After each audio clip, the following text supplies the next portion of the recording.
Hey everybody, welcome back to Shoe and Show. I'm riding solo this week as we start to dive into a topic we haven't discussed on the show for a little while, but we want to look at kind of sustainability, the state of sustainability in our industry.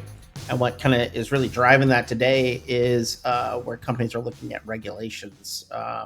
So we want to bring in our partners from Lenzing. Once again, has been a consistent partner of FDRA, sponsoring events and helping us drive thought leadership to footwear companies, especially around sustainability, obviously with sustainable textiles that they have, but also kind of a new occurrence in Europe with regulatory, impact starting to come fast and furious.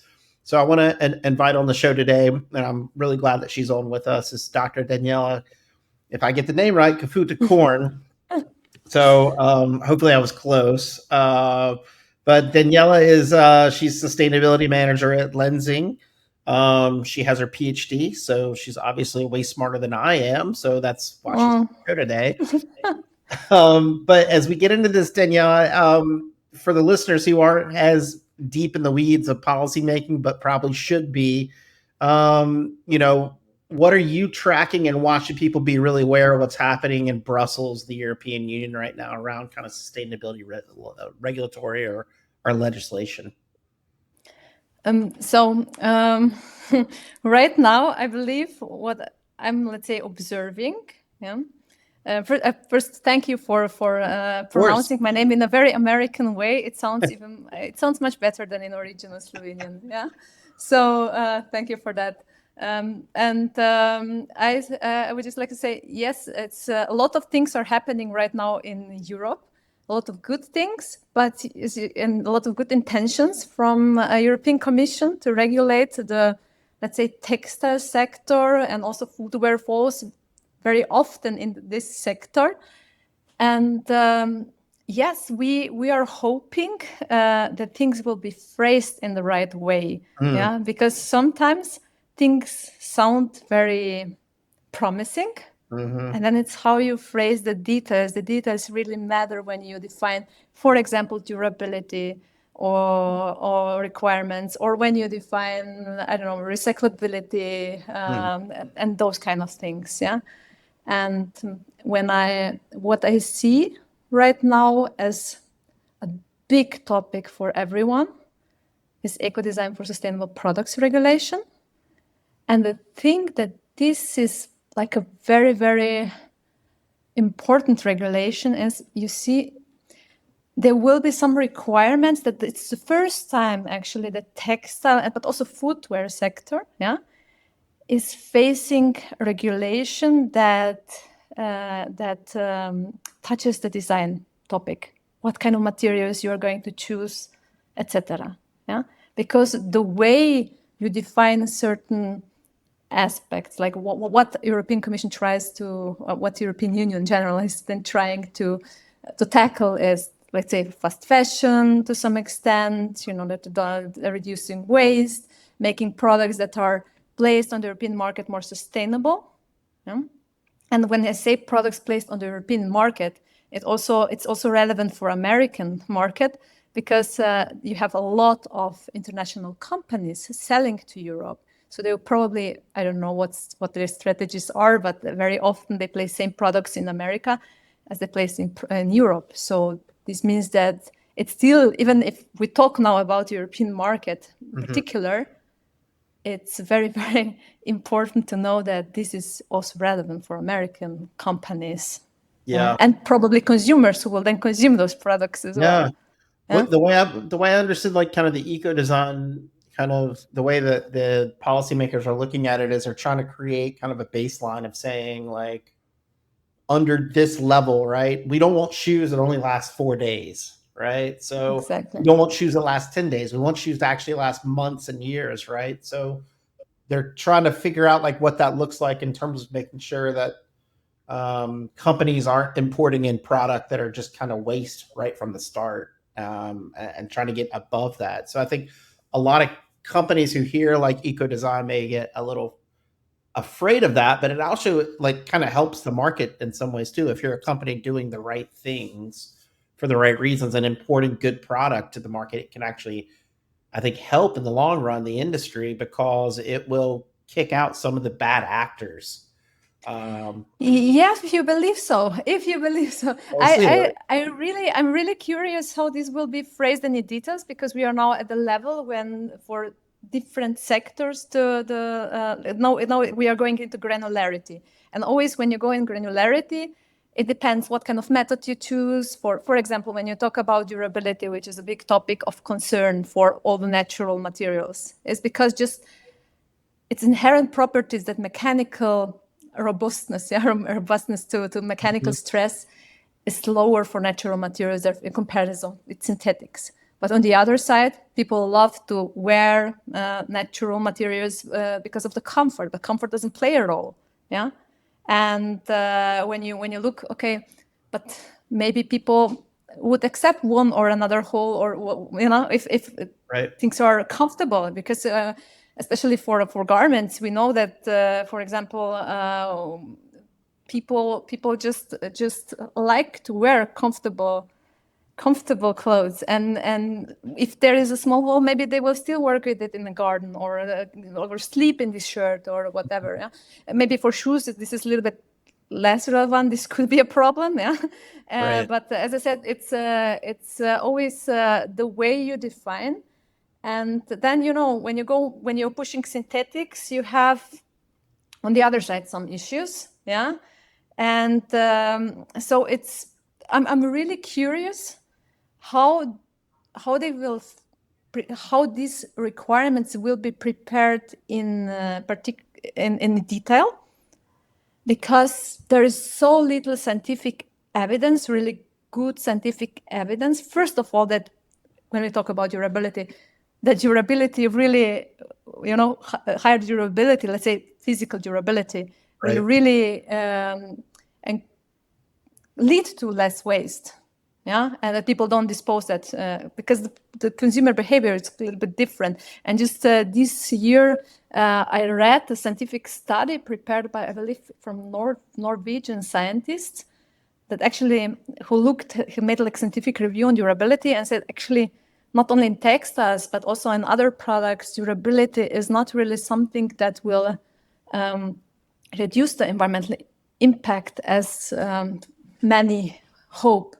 Yeah, so because the consumer behavior is different, because for electronic devices, there are other things that playing roles, like for example, if you energy consumption, because maybe newer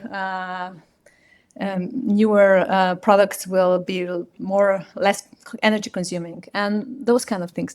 So it's super difficult, yeah, because very little scientific evidence to know that to go in the right direction.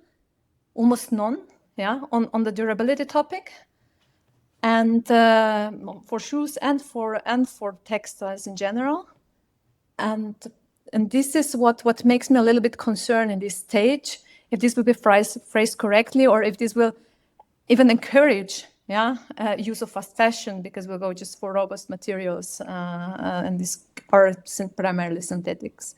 That's interesting. Which I don't say that they are a bad thing. Don't understand me wrong, because sometimes they're always, if I need a raincoat, I would always go for synthetics, because it's just I need this hydrophobic function Right. of the materials. Right. Yeah. But if I need something like this, yeah, this is like this blouse, then I definitely prefer more natural materials, yeah, because for comfort, for reasons of comfort. So I'm not saying that one thing is bad, yeah, it depends, yeah.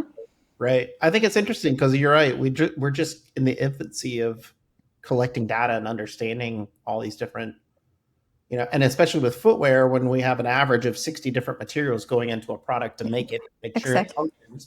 And then it's just like how you look at where you can displace fossil fuels with some bio recycled, and like how you make those decisions is very difficult. But to your point, we don't really like, you could wake up one day and be really happy with your shoes, and wake up the next day and have bad sleep and be very upset with your shoes and get rid of them. Right. And it doesn't mean that the shoes don't have any life left in them. It just means that you got tired of the color, or you just didn't like the feel, or you have a particular way about it. And so when we think about like designing footwear around that, it is very difficult. It's as difficult as even knowing like what will inspire someone to purchase a pair of shoes versus not, right? Like, so it is kind of really difficult for that. I know as they're going through this process, footwear is not first on the list when they're looking at this. I know they're in other industries, so there's a bit of time. We hope for the policymakers to do this research, and hopefully we can help along the way and fill in some gaps with them. I'd be very interested, even on our side, to run like consumer surveys to have more information about how people feel about shoes and how long they think they should last and how long they actually keep their shoes in their closets, et cetera. So we have some data to collect on that. But as people kind of start to think about this eco design from a company standpoint, what do you think companies should be considering and thinking about in their own operations as they kind of prepare for what will come? Oh, eco design is so comprehensive. So it's really everything, you can imagine. Because on one hand, you need to know, okay, how is this potentially affecting my business? Because if you are, let's say, as I said, mentioned, more in natural materials, this could be like a big problem for you if you're not be able to place products from 100% of your material on the market without this being a reason for the disposal of these textiles, and because there were some thresholds not really accurately considering different materials, but someone prepared like this proposal, and this is very, very difficult. And it's very difficult also to comment on these proposals because there is so little things are published, so meaning that you as a company would need to run your own study, and in some cases this is just hard to manage, hard to pay for, because you need to test quite a lot of items to get a representative, let's say, conclusions, And so this is definitely one of the things. You need to know how is my material, where is my material in this scope, of this regulation. So, and then another thing that is also coming is much higher transparency. So, meaning that you probably heard about, I don't know if you heard about this digital product passport that is coming. Yeah. So actually each product should have like kind of a identity passport, and there will be a lot of, I don't know what exactly will end up in this digital product passport, but of course there is kind of idea what are discussions, what are the questions the European Commission or others who are preparing that for the European Commissions are asking. And we know that substances of concern are like very broadly defined. So almost everything could fall in the scope of these substances concerned. And always when you deal with textiles, you have chemicals, of course. Right. Even we as a fiber producer, of course, we also use chemicals. So you need to know, and it's not only the issue that you need to list everything in a certain way and collect the information maybe differently in the component as you did now, and connect the dots together. So it's really. This is something that is quite a comprehensive and a lot of work, represents a lot of work. Yes, there you will need to list all the certificates you have and so on. And we are fiber producer, we produce materials for textiles, for shoes, for that, meaning that we are right in the beginning of the value chain. So we'll be the first one who will, who will need to prepare the information.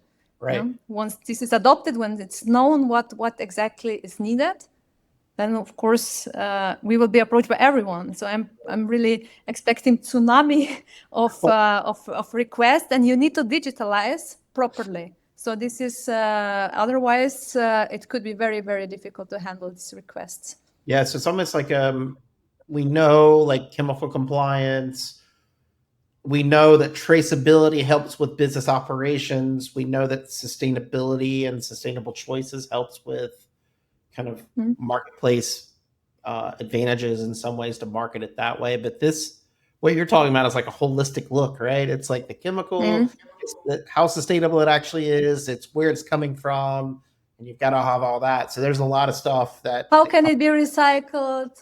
Is it which components? How can we durability information and all those kind of things? So it's very holistic, as you said. and it's not. I know it will be a lot of issue because we produce fibers. We don't have so many types, yeah. But if I now imagine what apparel companies or footwear companies need to prepare, because they have, I don't know how many different models of shoes and combinations of materials and so on. It's even more complex. Yeah. Right. So this is, and the question is really what is really needed, yeah, to be sustainable, yeah, and what is not needed, yeah, for this transparency. So it's So it's almost like you need to collect as much data as you can, and then hopefully organize it well enough to start selecting it based on what you have. Another big thing I know that is happening, and it's happening in the U.S. as well, but it's around like waste and responsibility, like who actually is in charge of footwear waste. And I know there's this big topic of extended producer responsibility, EPR. okay. Yeah. Where does that stand in Europe? How do you see that kind of reshaping the market, or how footwear companies need to be considering that? Yes, this is coming as well. It hasn't been adopted so far, but it's quite far in the process. So I believe this will happen soon. And then again, we need more details. What that need to be they need to be more precise, because right now the wording is still very general, and sometimes you don't know what exactly is meant if things are too not specific enough, yeah, in the legal act. But what we know, yeah, and what I believe is also the right approach is this polluter pays principle, meaning that if you place a product on the market that is less sustainable, yeah, you need to pay more, yeah, for the disposal of the products. But every producer, and producer in this case is not manufacturer necessarily, but this trader or brand placing the products on the European market, and they will need to, when they place the products on the market, they will need to pay already for their disposal. And then they pay less, yeah, to simplify, they pay less if they make more sustainable product. And more sustainable products, as we see that this will be linked to the eco-design, what we discussed before. And there are all the issues with how you define durability. Will this really be a more sustainable product or not more sustainable product? Because it's interesting because that's kind of an incentive, right? So there's an incentive to actually, instead of being what we think of policy as punitive sometimes, where it's like, in the U.S. parlance, a stick, you're beating someone to make them do something. It's a carrot approach where you're providing an incentive to say, if you do this and follow this and you're better than this, whatever they decide, is sustainable or is, less waste, then you pay less, right? You're going to pay something, but that, that savings can then go back into the supply chain to buy those better materials. I think there is some kind of a balance there, I think.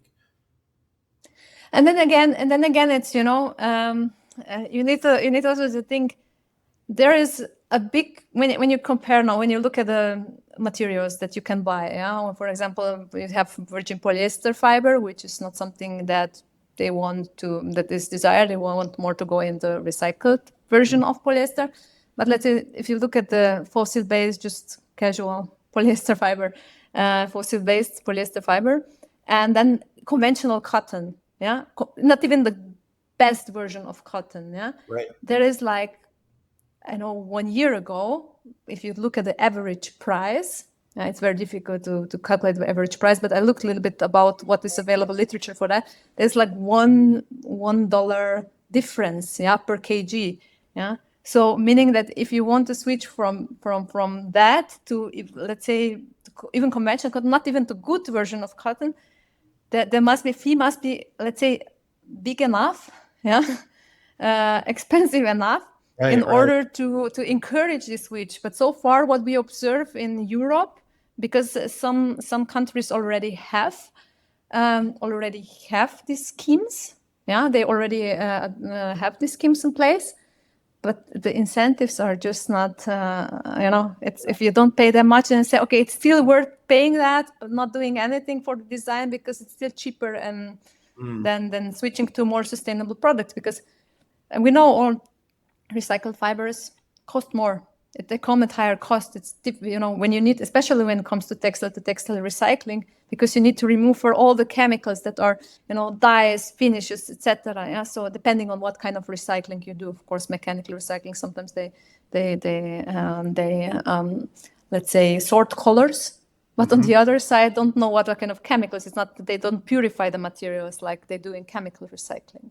So it's like both has pluses and minuses, I would say. Yeah. Well, So it's very, very complex topic, and that you can do a lot of things right. And I think they are very powerful instruments coming for Europe. I'm really excited about them. So they're really, really powerful, have the potential. And now I'm just curious how this will be phrased, because it could go also in completely wrong direction. And I still hope that this will not happen.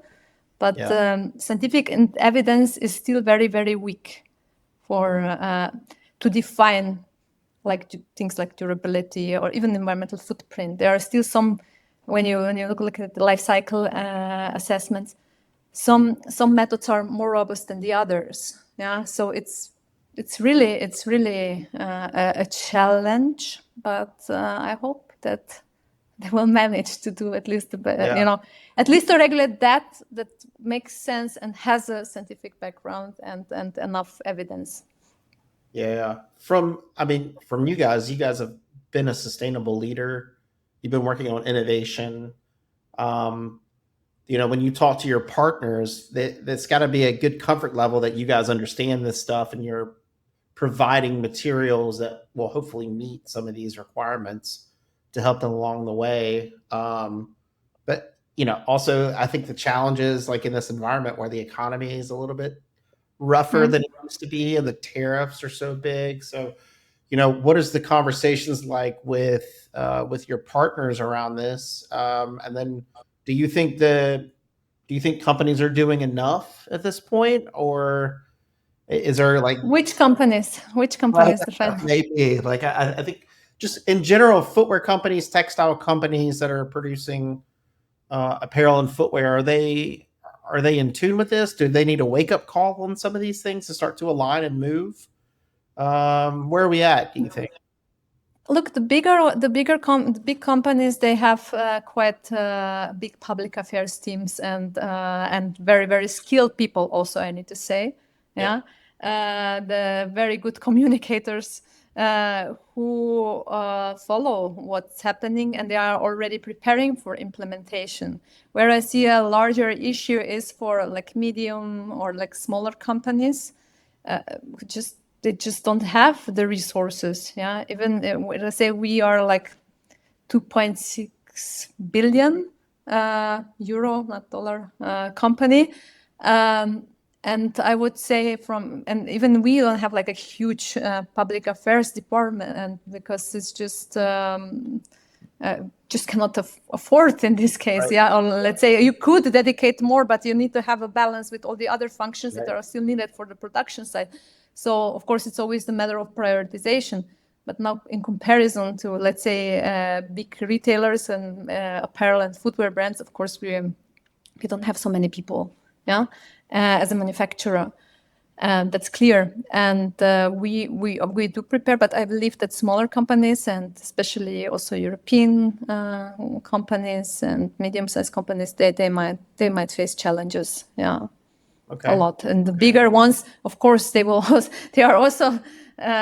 need to prepare, have a lot on their to-do list. But I believe they are better equipped, they can afford consultancy, etc. So I believe they will be fine. Yeah, I guess kind of the takeaway message about all this is just starting for those small and medium-sized companies, just to start to understand what's coming a little bit, talk to their teams, educate, start to align what maybe they need to start collecting and sorting through. Is that kind of where you see it right now, where people need to just be aware and educated and then be ready to start moving in that direction? Yes. Even the smaller companies, they are usually in certain national associations, textile associations. And at least in Austria, what I observe, because we are headquartered in Austria, and I have some I see that there is quite a knowledgeable team in these textile associations that provide this information. But even when you see when there is so much you need to do and be transparent about, etc. Yeah, then it's still very overwhelming, because how can you follow? Even I work on these topics every day, and even I don't have the overview of everything that's happening, and because it's just too much, and there are here rumors, and there is this again happening, and then this has been published, and this report you have to read, and it's even for me when I dedicate a lot of time in this topic, it's overwhelming, and for them it will be it's really tough. But I hope that they will, it's about let's see what the European Commission will do, and they are aware. They have a department also within the European Commission focusing, knowing that there are small and medium-sized enterprises, and that they need somehow to manage this. Yeah. This issue. So let me ask you this today: what shoes are you wearing? You wearing athletic or fashion? Which ones? What do you? Comfortable shoes. I'm not. I'm not a typical woman. I need to disappoint you. I don't have so many shoes. Okay. Usually they are comfortable. Yeah. And not very, not something that you see in Pretty Woman or. So I would say I like natural materials. Yeah, and also leather to some extent. Yeah, depending on for what. But for me, material is more in focus than the look. Yeah, and comfort. I'm maybe too old. I used to be different in my when I was a student. Maybe I tried to be let's say taller and nicer and better looking. But right now I just don't suffer for my beauty anymore. So really comfy shoes. Practical. Not sneakers that much, yeah, but more like others. Just comfortable. Nice. Well, listen, thank you so much for coming on today to kind of share perspective of what's happening in Europe. And I think it will help kind of move people in the right direction. I know Lenzing is doing a lot of work around sustainable innovations to help companies get to that point, right? When they're making material decisions and things like that, there's a good option with Lenzing. But really appreciate your time today to come on and share a little bit about what's happening and help people kind of get educated and kind of activated. Hopefully they get activated towards the space as well. Thank you for having me and for giving this opportunity. Thank you. Absolutely. Folks, shoeandshow.com is our website with all the list of all our episodes. So please go there. We've got a lot of great conversations about sustainability. Even if it's a couple of years ago, a lot of content is really relevant, I think, around strategy, how people think about sustainability and act and make decisions around sustainability. And obviously with the regulatory kind of push that's happening in Europe and in some states in the US, is one thing that we can't take our foot off the gas in sustainability. We need to keep moving forward strategically. Even in kind of a tough economic environment, these things are not slowing down when it comes to regulation. And then in many ways in the marketplace, it's still very important to many consumers about material choice and sustainability. So it's a topic we'll keep talking about and keep pushing on and trying to help lead on. And appreciate Lenzing's partnership and coming on today to do that. And next week, new episode drops every single Monday.